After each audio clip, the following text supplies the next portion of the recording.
Assalamualaikum warahmatullahi wabarakatuh. Apa kabar sobat-sobat semuanya? Oke, mari kita lanjutkan saja ceritanya. Tapi seperti biasa bantu tekan tombol like terlebih dahulu. Bab 715 Permintaan bantuan Su Houze terkejut lagi dan tidak dapat mempercayainya. Orang yang menyebabkan keributan besar di Pulau Zanlong malam ini sebenarnya dari Sekte Jiuxuan.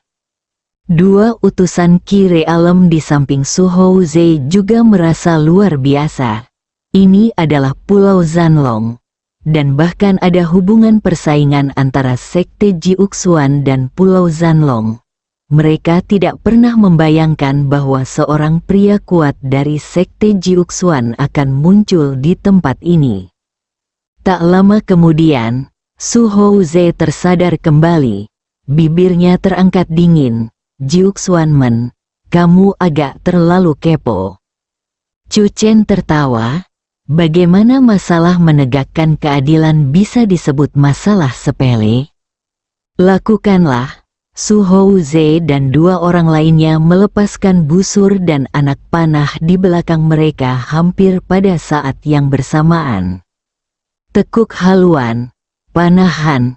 Tiga anak panah melesat melintasi malam, menembus udara. Ia melesat ke arah Chu Chen dengan kecepatan kilat. Mereka semua melihat aura Chu Chen dan ingin bertindak saat mereka melihatnya. Berbicara omong kosong kepada musuh adalah tindakan yang mengabaikan nyawa mereka sendiri. Memanggil, memanggil, memanggil. Ketiga pria itu tidak berhenti menembakkan satu anak panah pun. Keterampilan memanah mereka telah mencapai tingkat yang luar biasa. Dan kerjasama mereka sangat diam-diam. Setelah melepaskan anak panah pertama, anak panah kedua menyusul hampir bersamaan, menghalangi beberapa arah yang mungkin dihindari Chu Chen. Ada panah ketiga. Tiga alam Qi menembakkan tiga anak panah secara bersamaan dalam waktu yang sangat singkat. 9 anak panah menutupi area itu seperti dewa kematian. Tatapan mata Su Houze dingin. Dia membenci perkataan Chu Chen tentang menegakkan keadilan dan bahwa satu-satunya yang adil adalah keadilan. Di bawah langit, warisan seni bela diri sejati berasal dari dunia luar, dan kalian semua adalah alien. Su Houze berkata dengan tenang. Apakah kalian mengerti? Pupil mata ketiga orang itu membeku lagi dalam sekejap. Mereka mengira bahwa Chu Chen dari Sekte Jiuxuan tidak akan mampu menghindari jurus mematikan 9 anak panah ini. Tetapi pada saat ini, Chu Chen aman dan sehat. Terlebih lagi, pada saat ini, mereka merasakan perasaan yang sangat berbahaya. Ujung tajam jarum perak itu berkelebat cepat. Minggir, Su Houze terkejut karena keterampilan tubuh lawan begitu maju. Tentu saja, jika Chu Chen ingin mengalahkan tiga penguasa alam Qi yang kuat dengan mengandalkan teknik penyelamatan nyawa jarum emas, itu mustahil. Setelah kedua belah pihak melakukan penyelidikan, pertempuran pun pecah dalam sekejap. Chu Chen memegang pedang panjang di tangannya, dan bertarung melawan tiga alam aura sendirian. Pemandangan ini disaksikan oleh banyak prajurit keluarga Zan di bawah, dan mata mereka dipenuhi gairah dan pemujaan. Kebanyakan dari mereka lebih tua dari Chu Chen. Jiuxuan-men sungguh menakjubkan. Ledakan, ledakan, ledakan. Chu Chen berusaha sekuat tenaga untuk menghadapi tiga penguasa alam Qi. Tujuannya bukanlah mengalahkan mereka, tetapi menghadapi mereka dan menunggu berita lainnya. Inilah kelebihan Chu Chen. Langkah Willow melawan angin, dikombinasikan dengan dukungan kekuatan internal berkelanjutan dari teknik pernapasan bintang, memungkinkannya untuk bermanuver di antara tiga alam aura utama dengan mudah. Penjara nomor 2 Xiang Ran dan Liu Ruyan juga saling berhadapan, dan ada perbedaan yang sangat mencolok di antara keduanya. Di satu sisi ada seorang pria kekar dengan janggut lebat, memegang pisau besar, dan di sisi lain ada seorang dewi dengan postur anggun, memegang belati di tangan gioknya yang putih. Sekilas, kekuatan kedua belah pihak tampak berada pada level yang sama sekali berbeda. Namun, mata Xiang Ran perlahan-lahan menunjukkan ketakutan yang kuat. Kekuatan wanita di depannya sama sekali tidak kalah dengan kekuatannya. Di malam yang gelap di Pulau Naga Perang, suara pertempuran memekakkan telinga. Di depan tebing, di cekungan berbatu yang gelap, sebuah kapal besar berlabuh. Yan Fangli menggendong Xian di tangannya, dan yang lainnya juga berjalan keluar kabin dan melihat ke kejauhan, ke arah Pulau Zanlong. Mereka semua tahu bahwa pertempuran telah dimulai. Mereka tidak punya cara untuk membantu dan hanya bisa berdoa dalam hati. Bu, bisakah Paman Chu mengalahkan orang-orang jahat itu? Ling Ling bertanya dengan lembut. Ya, kau bisa. Yan Fangli berbisik untuk memberi Xian kepercayaan diri, dan matanya menampakkan tekad. Tentu saja Anda bisa. Pada saat ini, sebuah sosok tiba-tiba muncul di kejauhan. Apakah Tuan Muda Chu dan yang lainnya sudah kembali? Seseorang di kabin itu terkejut. Namun, tak lama kemudian, ekspresi mereka berubah drastis. Oh tidak, itu tim patroli dari dunia luar, sudah berakhir. Bawa anak-anak ke dalam dan sembunyikan mereka. Mereka yang masih bisa bertarung, bersiaplah untuk bertarung. Pada saat ini, tim patroli Tian Wai Tian juga tampaknya menemukan mereka, dan sebuah suara berteriak kaget, jadi ada jalan di sini, dan ada kapal di depan. Kedengarannya seperti suara orang tua, muda, sakit, dan cacat, bunuh mereka semua. Teriakan itu diiringi dengan bunyi pisau yang saling bersahutan. Kaptennya keluar. Dia dari Biro Operasi Khusus dan juga seorang ahli bela diri. Akan tetapi, sebelum sang kapten bisa bergerak, sebuah sosok muncul di kejauhan seolah jatuh dari langit. Dia berpakaian hitam, berwajah dingin, dan gerakannya secepat kilat, ganas dan mendominasi. Kekuatan Jiang Kufeng semakin mendekati puncak level Grandmaster. Jiang Kufeng menyerang tanpa ampun pada saat ini, karena dia kebetulan mendengar kata-kata itu diteriakkan oleh anggota tim patroli. Bahkan orang tua, muda, wanita, dan anak-anak akan dibunuh. Mereka adalah sekelompok binatang buas. Sang kapten tertegun, dan seberkas cahaya datang dari belakang. Banyak wanita, gadis dan anak-anak keluarga Zan di kapal itu menoleh ke belakang dengan takjub. Mereka benar-benar melihat beberapa kapal besar menuju sisi ini. Ada banyak orang berdiri di atas perahu, memegang senjata. Membunuh, sebelum kapal besar mendekat, banyak orang melompat dan bergegas menuju tim patroli Tian Wai Tian. Mereka, ada di sini untuk membantu kita, bukankah mereka berpakaian seperti bajak laut?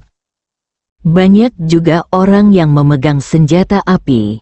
Meskipun senjata api tidak terlalu efektif melawan ahli bela diri, senjata api adalah senjata yang mematikan terhadap patroli Tian Wai Tian. Suara tembakan terdengar dan suara pembunuhan mengguncang langit. Tentara bajak laut bersatu telah menyerbu Pulau Naga Perang. Yan Fangli sangat gembira. Dia tidak pernah menyangka akan ada kekuatan seperti itu yang mendukung Pulau Zanlong. Malam ini, warga Pulau Zanlong benar-benar dapat diselamatkan sepenuhnya. Ledakan di seluruh Pulau Naga Perang, dari segala arah, ada sinyal bahaya dari dunia luar. Minta bantuan, minta bantuan, minta bantuan.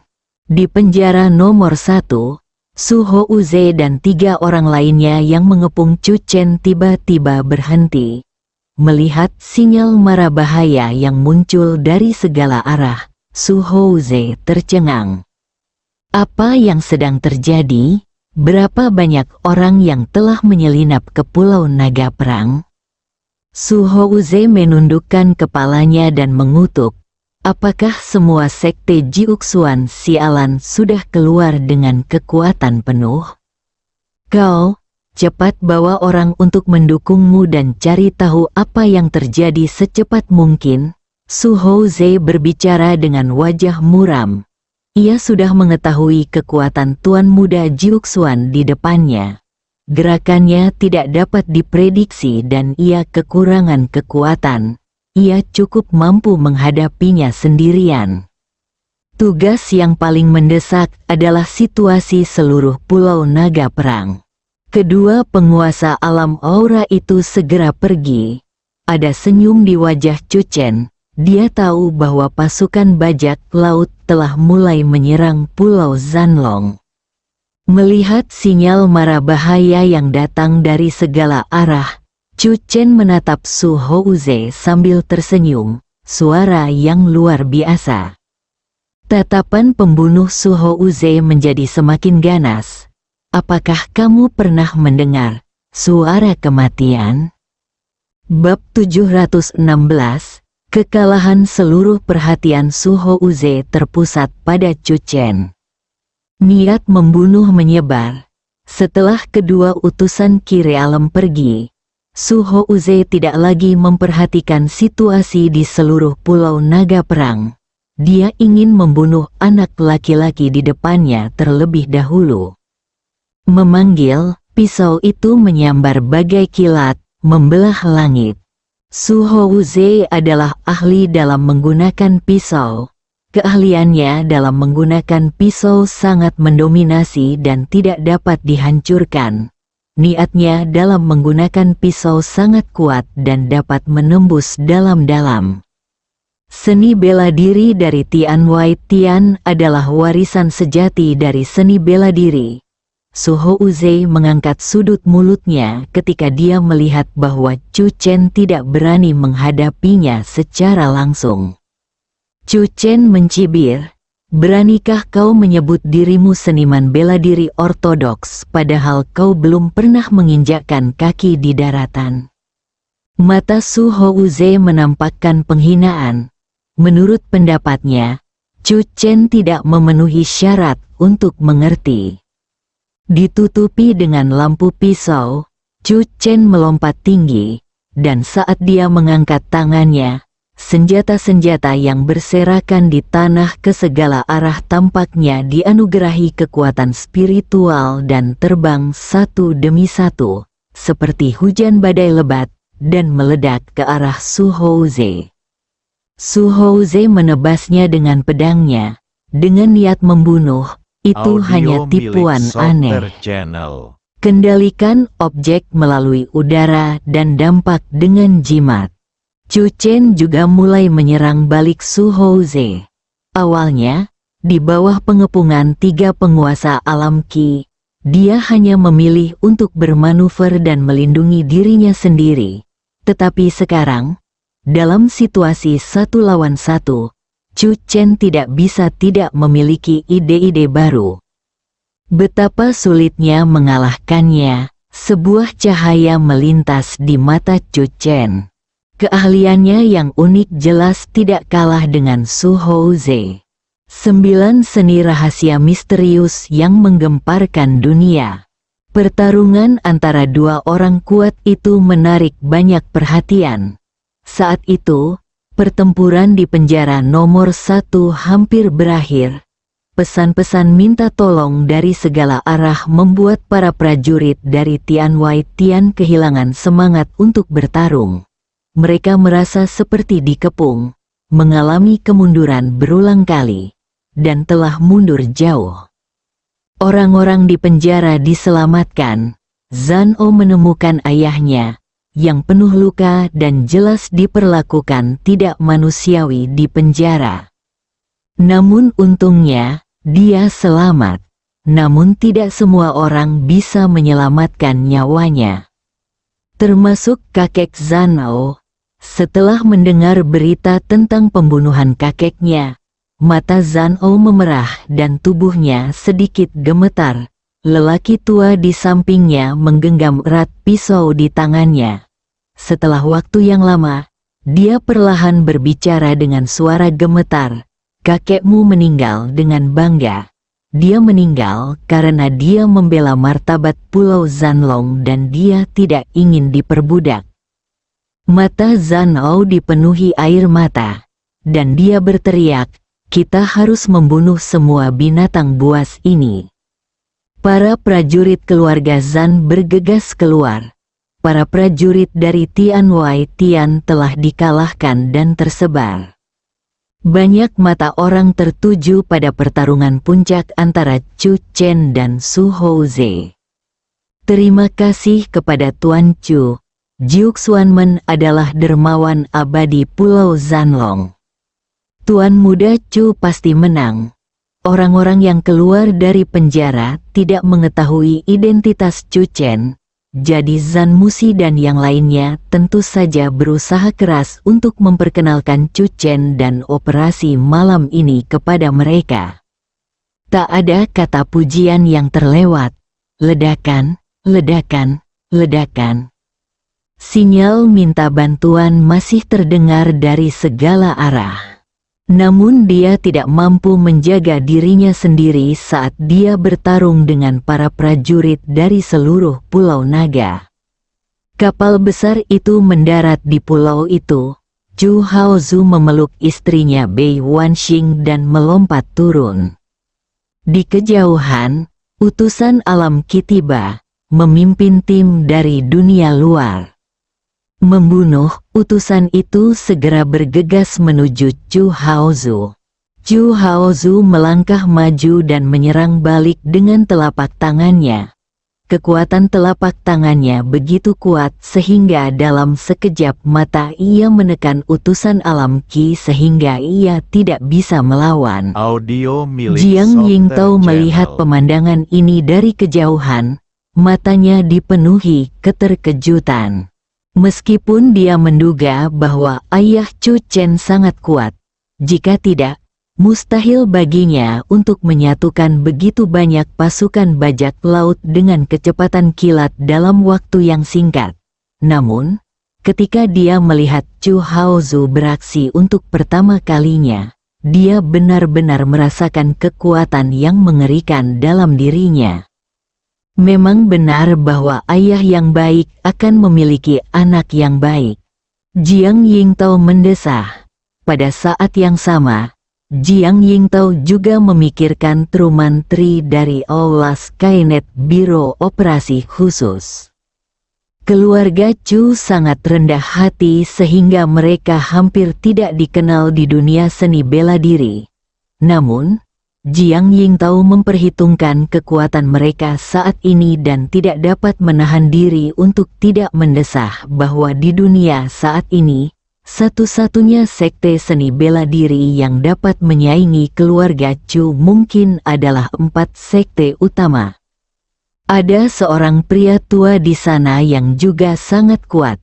Situ Jing menunjuk ke kejauhan, di mana seorang pria tua berjubah gelap sedang menghadapi utusan lainnya. Dia tenang dan kalem, dan dengan mudah menekan utusan itu dengan beberapa gerakan. Itu adalah Tuan Bei, kakek Chu Chen. Jiang Yingtao berbicara. Matanya tidak mampu menahan keterkejutan. Dia tahu bahwa Nyonya Chu lemah dan tidak berdaya. Ketika dia melihat Tuan Bei di atas kapal, Jiang Yingtao secara tidak sadar berpikir bahwa Tuan Bei hanyalah orang biasa. Namun saat ini, kekuatan yang ditunjukkan oleh Tuan Bei sebenarnya berada di alam Qi. Si Tu Jing menghela napas. Dengan latar belakang Kapten Chu, siapa yang berani macam-macam dengannya? Pertempuran itu terjadi sangat tiba-tiba dan dengan cepat menyebar ke seluruh pulau naga perang. Penjara nomor 2 memanggil. Belati di tangan Liu Ruyan memotong tenggorokan Xiang Ran. Darah menyembur keluar dan tubuh Xiang Ran jatuh ke tanah dengan keras. Penjara nomor 2 menang. Sorak-sorai dan kegembiraan pun terdengar. Liu Ruyan tidak berhenti. Dengan rok merahnya berkibar, dia bergegas menuju penjara nomor 1. Penjara nomor 3. Utusan itu marah besar. Dia belum pernah menghadapi lawan seperti itu sebelumnya. Jimat-jimat ajaib dan trik-trik sulap membuatnya bermain-main. Dia sangat tidak terbiasa dengan serangan-serangan seperti itu dan tidak punya cara untuk memecahkannya. Taois jahat, utusan itu meraung dan menyerbu ke depan. Hal ini memberikan kesempatan kepada penganut Tao Tiambao untuk meraup kemenangan. Pendeta Tao Tiambao mengeluarkan jimat penenang jiwa dan tersenyum tipis. Jimat ini agak kuat, harap bersabar. Ledakan jimat penenang jiwa itu meledak tepat di dahi utusan tersebut. Pada saat itu, utusan itu merasakan kepalanya seperti ditusuk oleh tusuk-tusuk gigi tajam yang tak terhitung jumlahnya, dan seluruh tubuhnya gemetar kesakitan. Sebagai perbandingan, penjara nomor 4 sangat indah. Di tengah-tengah pertempuran berdarah itu, tiba-tiba terdengar alunan musik yang indah. Suara seruling itu terdengar damai, bagaikan air yang mengalir. Tetapi bagi para prajurit dari Tian Wai Tian, suara ini seakan menarik mereka ke dalam ilusi, membuat mereka tidak dapat berkonsentrasi dalam pertempuran, dan mereka mengalami kekalahan demi kekalahan. Adapun utusan khusus yang mendukung penjara nomor 4, dia baru saja dipenggal oleh Zuda Zuang beberapa menit yang lalu. Senior Xiao Junsi, kamu sangat tampan, pria yang tampan, setampan giok. Semua kata yang digunakan orang dahulu untuk menggambarkan pria tampan, tidak terlalu berlebihan untuk menggambarkan Tuan Xiao. Xiao Junsi, kedengarannya seperti nama panggilan. Tiba-tiba aku ingin tahu siapa nama senior Xiao Junsi, pasti sangat elegan, bebas, dan mudah. Penjara nomor 5. Utusan khusus yang awalnya ada di sana untuk mendukung tempat ini melihat bahwa penjara nomor 5 tidak diserang. Dan ketika sinyal bahaya muncul dari segala arah di Pulau Zanlong, ia pergi untuk memberikan dukungan. Ketika Zantu melihat ini, janggut putihnya hampir berdiri. Dia berteriak dengan penuh semangat dan melambaikan tangannya. Bunuh! Demi Pulau Zanlong, serang, penjara nomor 5 telah jatuh. Dari segala arah, sinyal bantuan semakin berkurang. Bukan karena situasinya terkendali, tetapi karena Tian Wai Tian telah dikalahkan. Bersambung.